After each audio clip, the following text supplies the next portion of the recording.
Welcome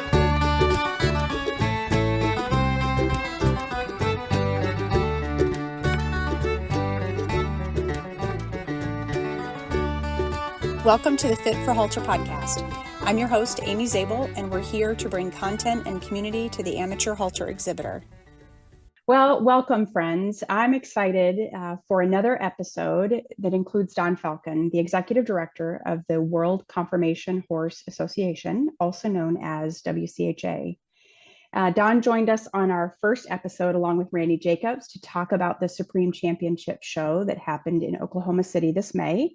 So now we're back to review that show again, just give you some updates, kind of recap the show, and then we're going to look ahead to the futurities that are coming up this summer. So, hey, Don, thanks for being here again. Well, hi there, Amy. Glad to be back with you. Appreciate your time and continued investment in not only the podcast, but our halter industry.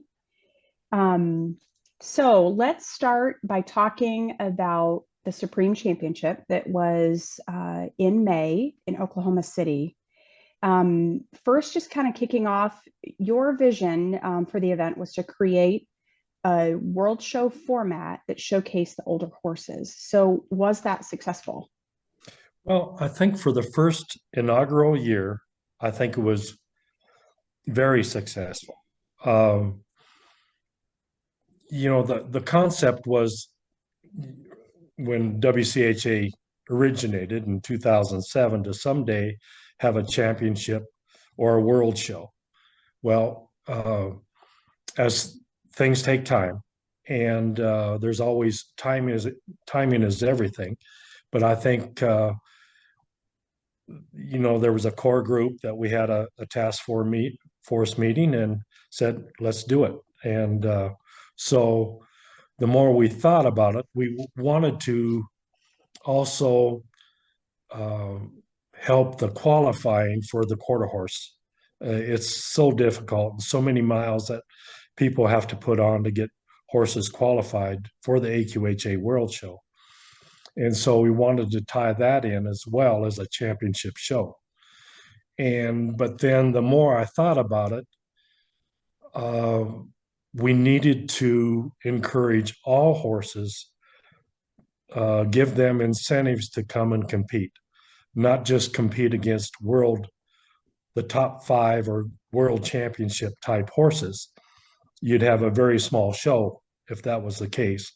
So then I incorporated the stakes classes within every single class, so that limited horses who had never won a world championship title could compete for money and points and still possibly earn a Supreme Championship trophy.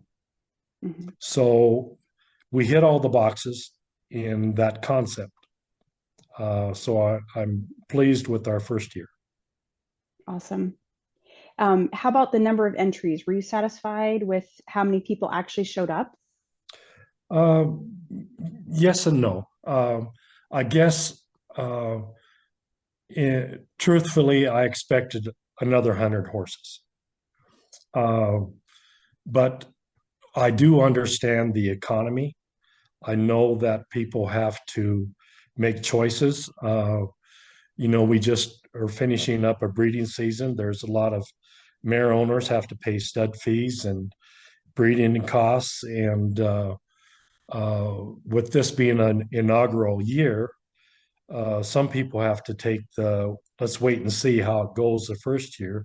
And we'll, if successful, we'll go next year. So I understand that. Our quarter horse participants, I was very pleased with that. We had 14, 15 yearling mares, 10, 11 yearling geldings, 10, 11 yearling stallions, 2-year-old mares, we were 11, 12. So it made for healthy competition. The grands and reserves in the quarter horse was like going to the world show. It was a sight to behold. especially in the mare classes when there's 6, 7 world champions out there, multiple reserve world champions, and new horses that were very, very competitive uh, in the arena at one time. That was exciting. The entries into our paint shows were good. Disappointing in the participants we had in our Appaloosa classes. Again, first year, I know things will. I expect the show to be double next year. One thing that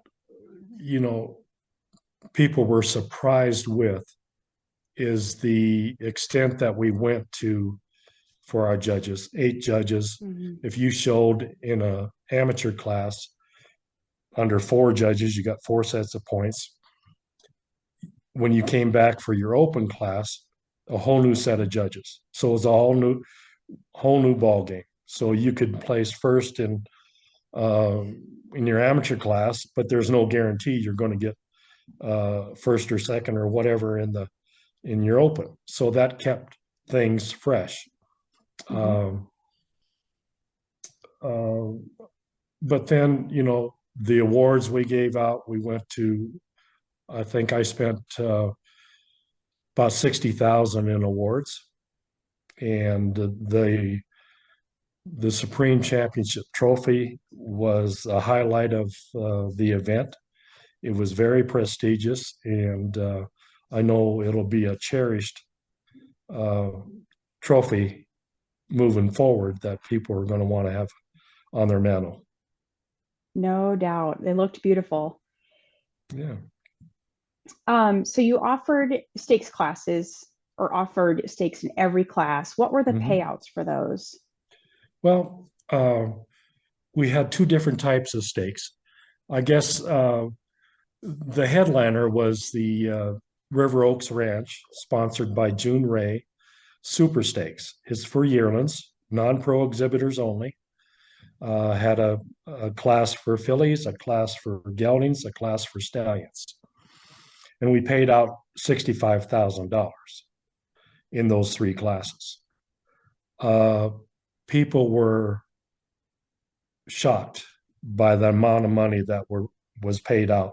Paid $6,000 to win the filly class, $5,000 to go second, $4,000 to go third. Wow. The stallions, it was $5,000 to win it, $3,500 for second. Serious winnings for a minimal entry fee. The geldings, there was paid $4,500 to win that. But every horse in every class got a check. You didn't go home with empty. Everybody got something. And so that's the theme throughout the event. In every class, we gave awards to every person that was in the class, nice awards. And the stakes classes, that was a separate from the River Oaks. So whether you're showing in age stallions or age geldings or 3-year-old mares or whatever, there's a stakes class within it. And the eligibility was for limited horses. And if you had never won a world title, you were considered a limited horse. And so you could pay a minimal $250 entry fee, and all the money went into a pot for that within that class. And then we added an additional thousands of dollars from our sponsors, and we paid out another $67,000 in just stakes money for instance, the like 2-year-old mares, I think it paid about $1,500 to win your mare classes. Mm-hmm. If you were the only one in your class and paid a $250 entry fee, we added another $200 to it. So just by going in your class, you got $450 if you're the only horse in it. If there was 10 horses in it, it paid $1,000 to win. So it it's not the norm to just go to a horse show and earn points, great awards, and put money in your pocket. I Yeah, think everyone went home with more money in their pocket than when they came. that's So fantastic. yeah. So um, I mean that was the incentive. I think Mhm. will continue to be the incentive to come to this horse show every year. Yeah. Um, how would you describe your greatest victory, or something that you're most proud of for this first year? Uh, Probably two things: sending people home happy, Mhm. uh, hearing uh, not so much praises, but hearing people say we'll be back next year and we're going to bring more horses next year. Just happy that we have WCHA, we have a halter only world championship type format. Mhm. Uh, I guess the other thing that is very gratifying to me is all the people that stepped up and gave money for social events, Mhm. gave money for awards, money for uh, stakes money within the stakes classes. Uh, we raised $80,000 just by donations, Wow. and that takes a lot of individuals that that have been successful at our other WCHA events and want this venue to continue. And so that was very gratifying to me that people are stepping up and giving back. Mhm. I was very impressed by the social calendar and the activities that were provided every day. There were snacks, there were drinks, like opportunities for people to connect Mm-hmm. outside of the ring, that not only had great sponsors and great offerings, but just multiple ways for people to connect socially and relationally while they Oh, were in Oklahoma City. that's just so important that, people come, they meet new friends. Mhm. Uh, India Champion and Kate Jackson did fabulous job of planning the social events Mhm. um, and trying to be inclusive for everyone. We had a curtained off, well laid out bar area that people met at every day after the horse show, and it was just a good gathering and good vibe of people just laughing, having fun, and interacting. So That's yeah, great. it's a big part of an event like this to not just be all serious. Winning and being successful with your horse and competing is one thing, but you also have to interact and feel like you're part of the team. Mhm. And so that's a big part of it. Yeah. I'm encountering that theme through these episodes. People talking about, they're talking about the people at the horse shows just as much as they're talking about the horses. Their friends, their horse show family, their Sure. trainer. Um, Yeah. yeah, it's a solid amount of relational connection that's happening in addition to, you know, the competition. Right. Yeah. Yeah. Exactly. Yeah. So, thinking about next year, what would you change or do differently in 2025? Well, we'll keep the same format. you know, the three-phase competition. You know, we want to put a lot of emphasis on what a Supreme Championship title should mean. We want the points, you know, the breed points is important. Fair judging. So we'll keep that concept, and then the stakes classes makes it all work. We'll relook at every aspect of it, of the horse show, whether it might be a minor tweak or it could be something new or something that we saw that, you know, this really didn't work so well as what we thought. Maybe we change that up a little bit. So we'll relook at all of it, but keep the primary format in place. Okay. Yeah. Well, it was just 3 weeks ago, so still fresh in everyone's minds. I saw a lot of great feedback on social media about the show. Of course, saw lots of pictures, lots of posts during the event. So I was feeling sorry for myself not being there. Well, you were missed. Well, I hope to be there next year for sure. So absolutely. Well, thank you for that recap. I think it was important for people to know, and of course, so that we can help get more horses there next year. Sure.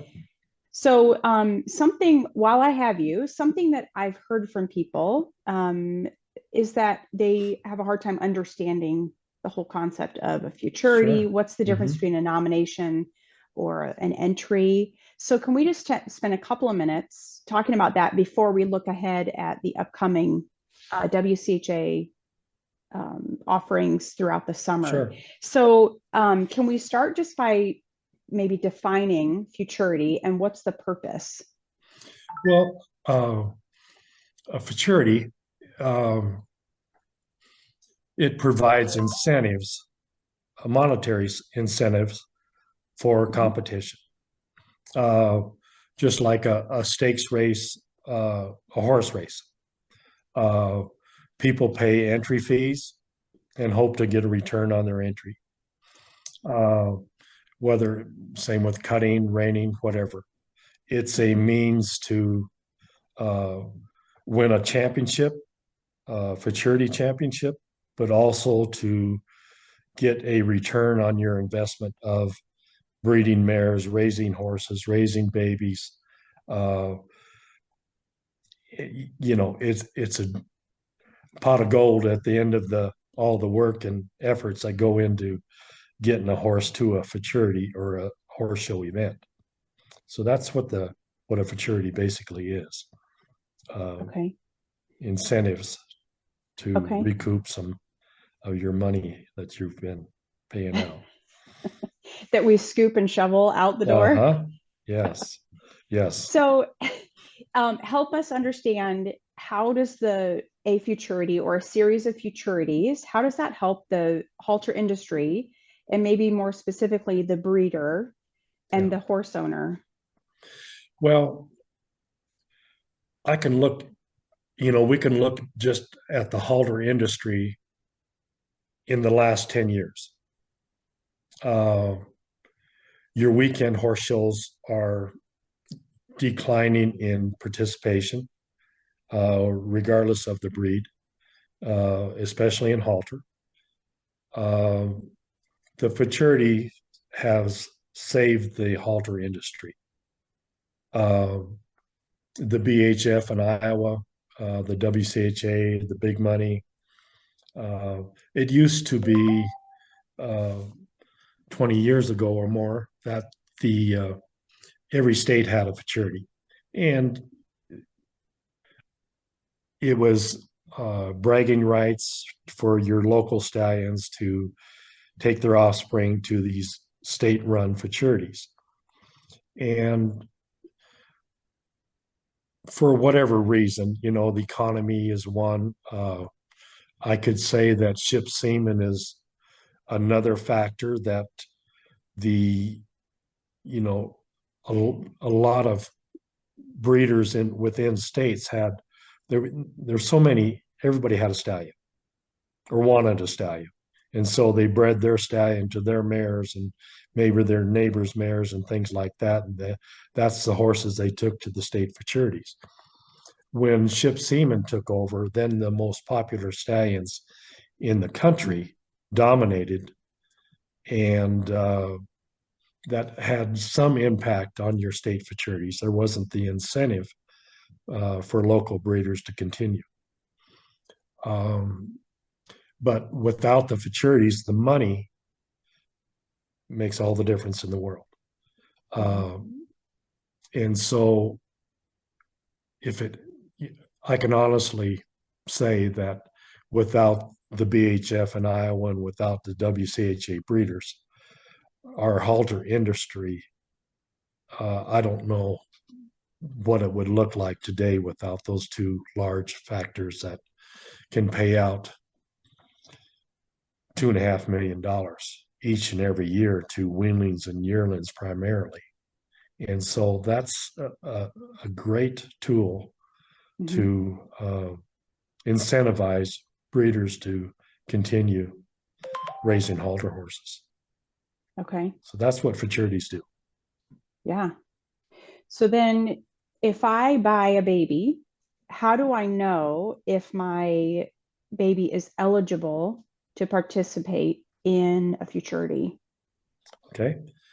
Stallion owners, they enroll their stallions each year to various futurities in the country. WCHA breeders, we have the Breeders Championship Futurity. We have the Big Money Futurity. We have the Yellow Rose Futurity. Now we have the Rising Star. So we have 4 futurity programs within one. And so stallion owners enroll their stallions in the program they choose to participate in. Then we post those stallions that are enrolled not only on Facebook and social media, but also on our website. If you go to the breeders, go to our website and go to the Breeders Futurity, it'll list nominated stallions for 2024. Okay. We're unique in our program where you nominate, if you don't have offspring old enough to compete, you don't have to nominate your stallion until the year that you do. So our enrollment program for stallions is year by year. Okay. So other programs, if you enroll this year, your weanlings will be eligible next year. Okay. And then you have to, can be a bookkeeping nightmare. So we like to keep it simple for stallion owners and ourselves. So it's a year by year, but it's posted on the website. If you can call us questioning if your baby or yearling or 2-year-old is eligible, and we can tell you if that horse is currently enrolled. Okay. So what about thinking about a person who's encountering, like you mentioned, the bookkeeping, like even on the person that owns the weanling or the yearling, there's a lot of bookkeeping or administrative type details to cover. Tell us what the difference is between, now I'm the baby owner. Do I have to nominate my baby? And what's the difference between the nomination and then the entry to enter a class? Sure. The nomination program,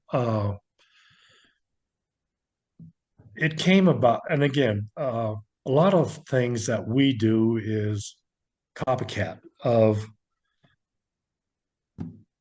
NCHA, cutters, reiners, racehorses. There's a subscription or nomination program, that starts out when these horses are born and goes on as 2-year-olds, yearlings, 2-year-olds, to keep that horse eligible. So that's what a nomination or subscription fee is. It's to keep that horse eligible for competition. Okay. All the nomination fees that we collect go into the purse. Okay. So it's also a way for mare owners to pay their share. For it used to be stallion owners, they were hit time and time and time again to donate stallion fees or breeding fees or to pay their stallion in. And it was entirely a stallion owner funded program. Well, it isn't fair that it should be shared, is how we came about it. And by sharing the expense to put on a futurity between mare owners and stallion owners, your pursers are going to grow. You have so many more mare owners that can help contribute to funding the purses than 80 stallion owners. So we have, for instance, I think as of a couple of days ago, close to 750 nominations for this year alone. Wow. And compared to 80 stallion owners. So that's where your purse sizes increase. And Okay. so a nomination makes your horse eligible to enter. So then you enter the futurities classes that your horse are eligible for. Okay. That makes sense. Thank you for that little mini intensive class. It's helpful. I've encountered several people, like I said, that have said, hey, it would help to have somebody explain the Sure. futurities. And I The suspect we'll have to difference. explain it, yeah, a number of times, but it helps to just take a minute to do some of that. So looking ahead at the remaining WCHA futurity opportunities for the rest of this show season, the next one up is Yellow Rose. So tell us about the Yellow Rose time, date, location, Okay. process and what remains for that. Sure. It's a 1 day futurity held in Tulsa with the Pinto World Show. It'll be our Yellow Rose will take place on Sunday, June 16th, 8 classes, non-pro exhibitors only, class for yearling mares, yearling stallions, yearling geldings, 2-year-old mares, 2-year-old geldings, 2 and over stallions. And then we go into 3 and over mares and 3 and over geldings, all non-pro exhibitors, 8 classes. Again, we have a stallion enrollment program, and the enrollment for a stallion is only $250. Even if and it's an all breed futurity. It just isn't for Pinto horses, even though it's at the Pinto World. All breed, quarter horse, Appaloosa, buckskin, Palomino, paint, quarter horse. It's an all breed futurity. Okay. And then we have extra incentives for any youth competitors that show. As you know, a youth can compete in a youth class if it's offered in WCHA, and they can also compete as a non-pro, except for they can't show stallions. That's the only exception. Okay. So, speaking about youth, we really want to encourage our youth to show halter horses.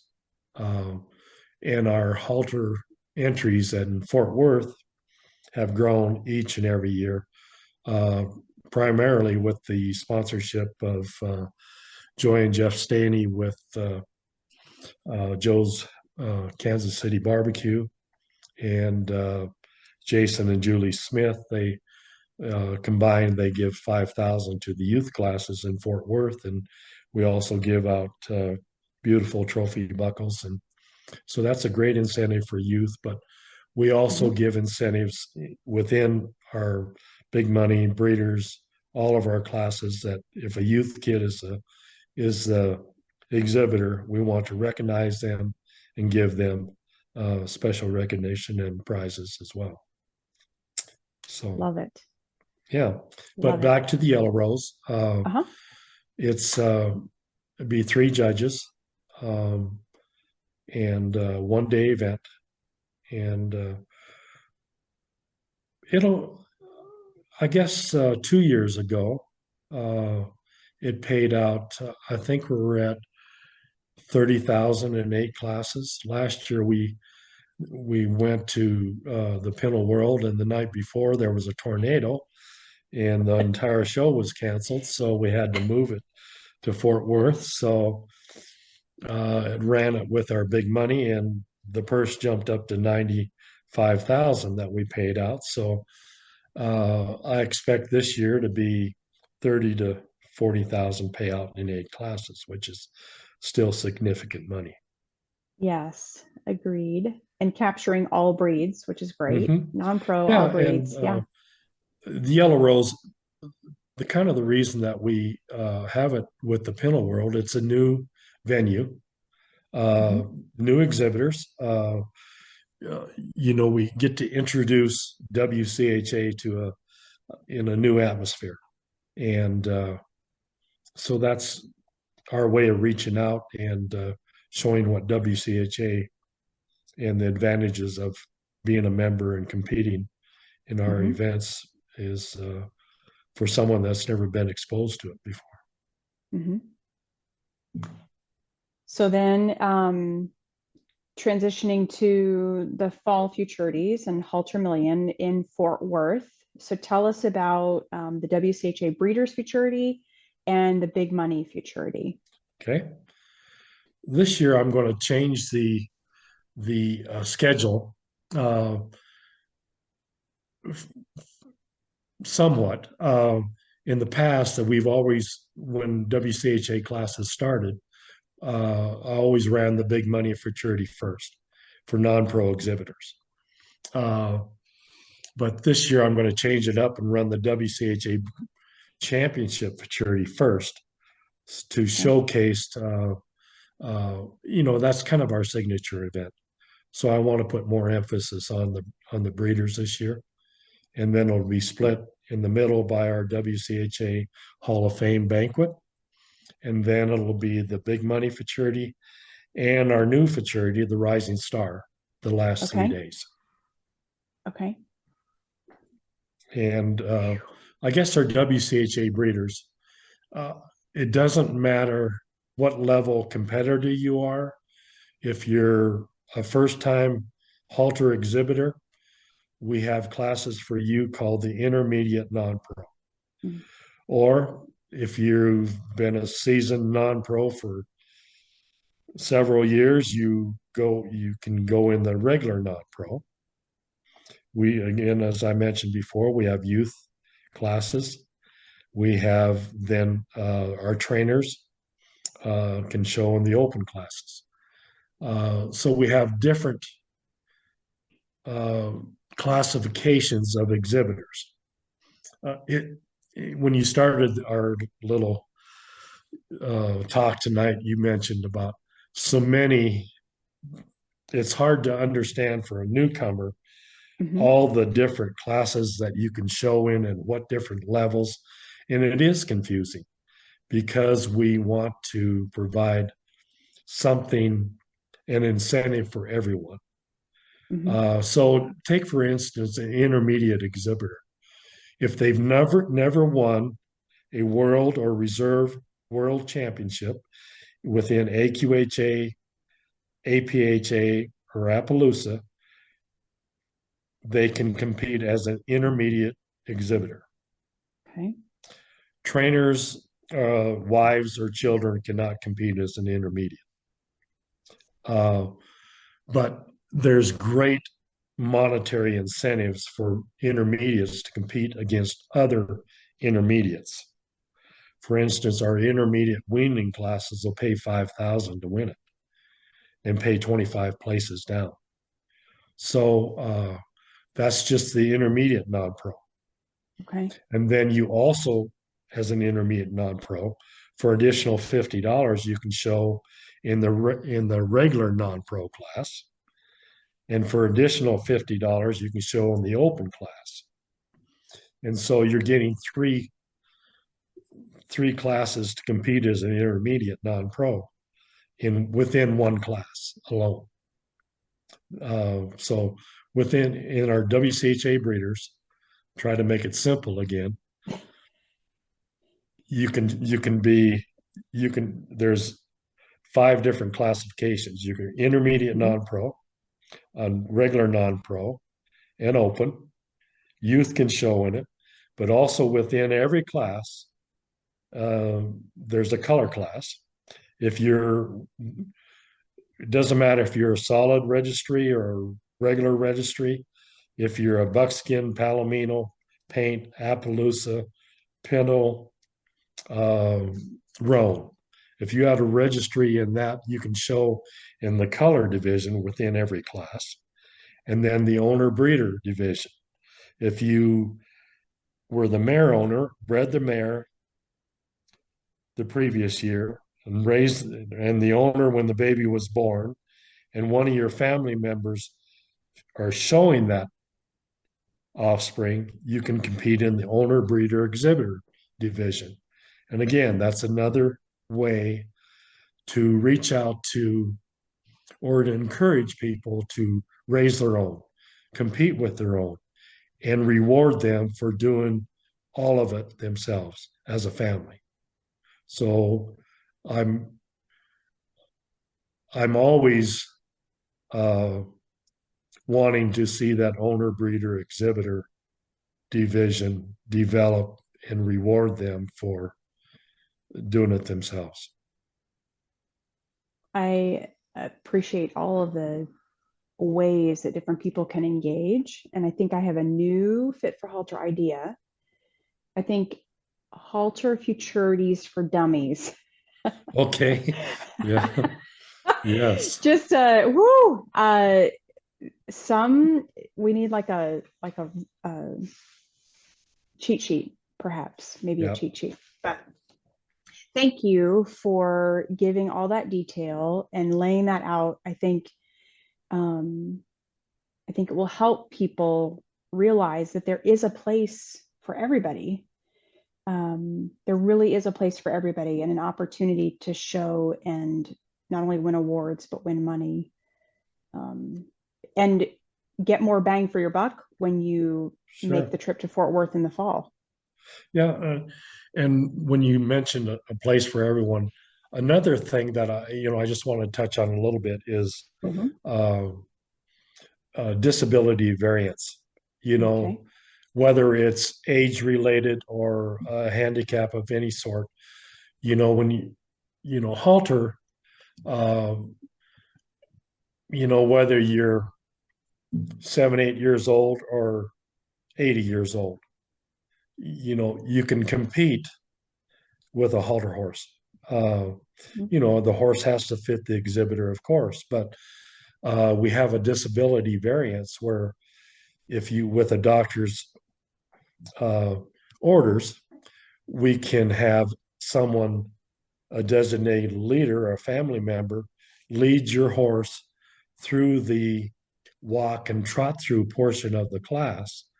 And then you, with the variance, can come in and compete with that horse, show the horse in the class. And so I'm very pleased that we have this to help people with, up in age that have limbs that you're not as able to run through the trot through portion, but you can still compete and still love to compete. And so, we helped AQHA get that rule through for the world shows and weekend horse shows. WCHA, I wrote the rule for that, and they adopted it with a few more tweaks. But at the same time, we were instrumental, and as an association, to get that through with AQHA as well. Okay. So, but that's what we want to be, is all inclusive.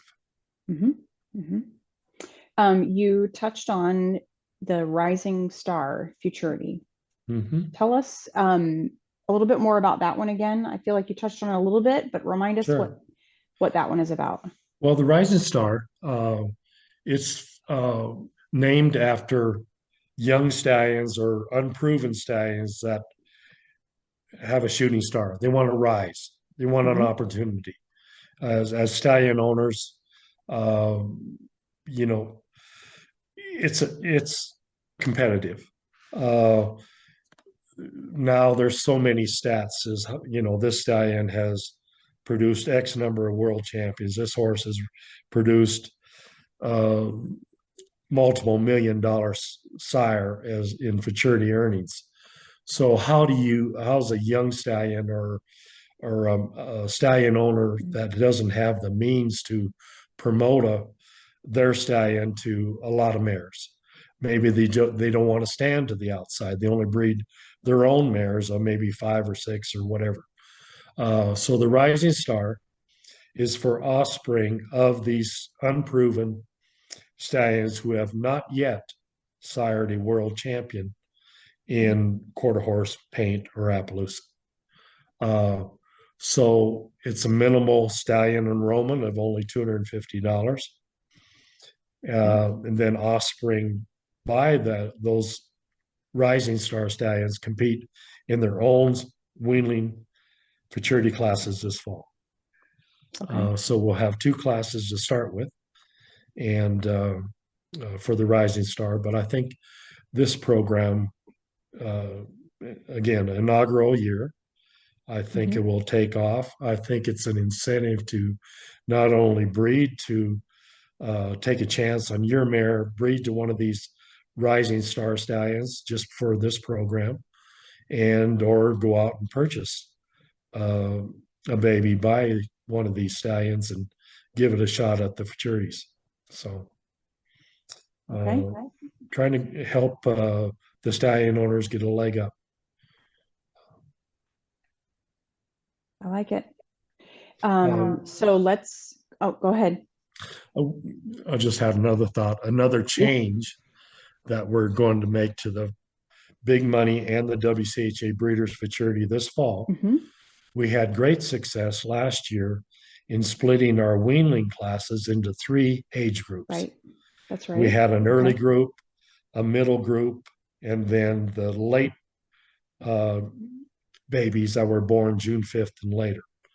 That was well received by our exhibitors uh, because not only gave them more opportunities to compete, they could show them 3 classes rather than 2, but it also, uh, when there's 60 or more horses in the pen, you're out there 2.5 hours to show, wait for results, and award ceremony. It's a marathon event. But by splitting it into 3 groups last year, it was manageable. And we want to do the same with our yearling classes. Last year we had, well, the last 3 years or more, we've had 60, 70 entries in our yearling fillies. And last year of those, I think there was right at 70 entries, 59 of them showed up and were in the pen at one time. That's a huge class. It's great to see that many yearling fillies in the arena at one time, but it's a marathon event. Uh, so we're going to do the same concept with yearlings. If there's over 40 entries, whether it's the yearling mares, the yearling geldings. Last year we had 35 yearling geldings, so that's close to being a split. So over 40 horses in a class that check in, we're going to split it into an Okay. early and late event Okay. divisions. So more opportunities, more people will get checks, will pay more places, but Mm-hmm. you can compete. You might have a January yearling filly, and you might have a um,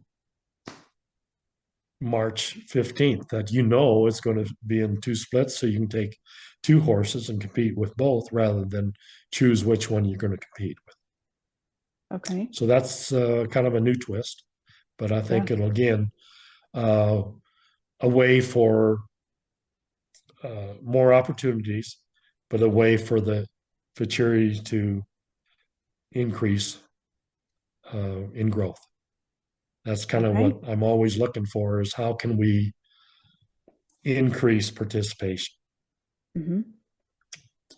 And with a more manageable amount of time spent in the ring with such a young horse. Yeah, Yeah, true. it's good. Yeah. So before we wrap up, tell us again the date and location of the Yellow Rose Futurity. Okay. Yellow Rose is June 16th in Tulsa with the Pinto World Show. Okay. And then date and location of Halter Million, which would include the Breeders' Futurity and Big Money, and then Rising Star. Yep.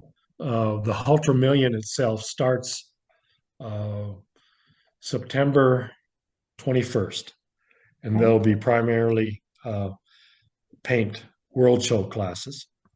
We will run our uh, 4 youth classes on that 21st and 22nd.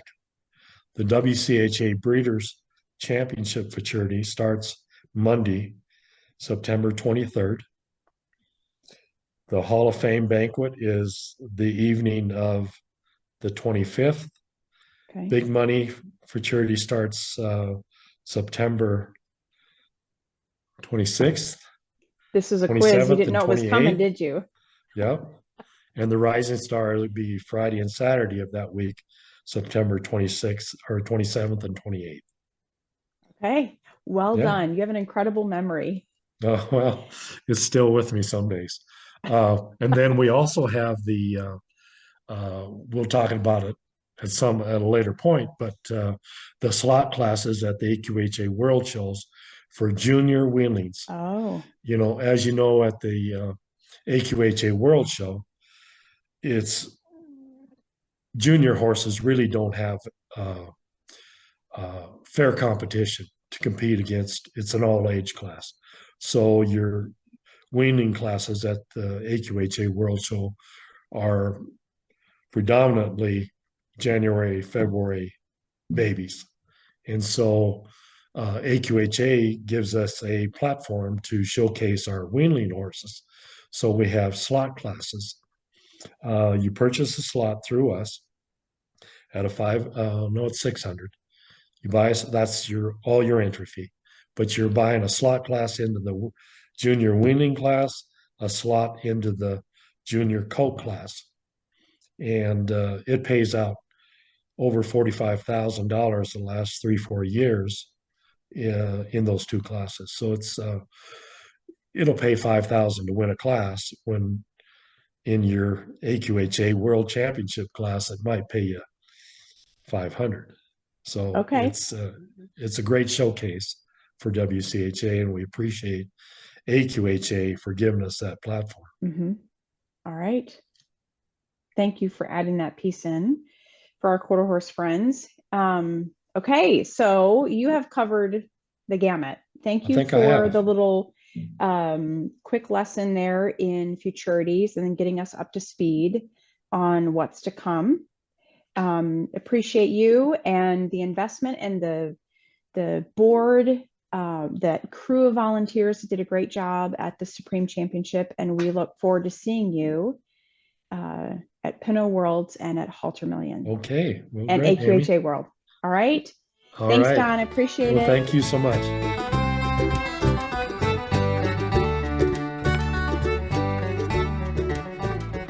Hey, if you're an amateur or a professional willing to share your story or bring content that helps us with our halter horses, you can email me at fitforhalter@gmail.com.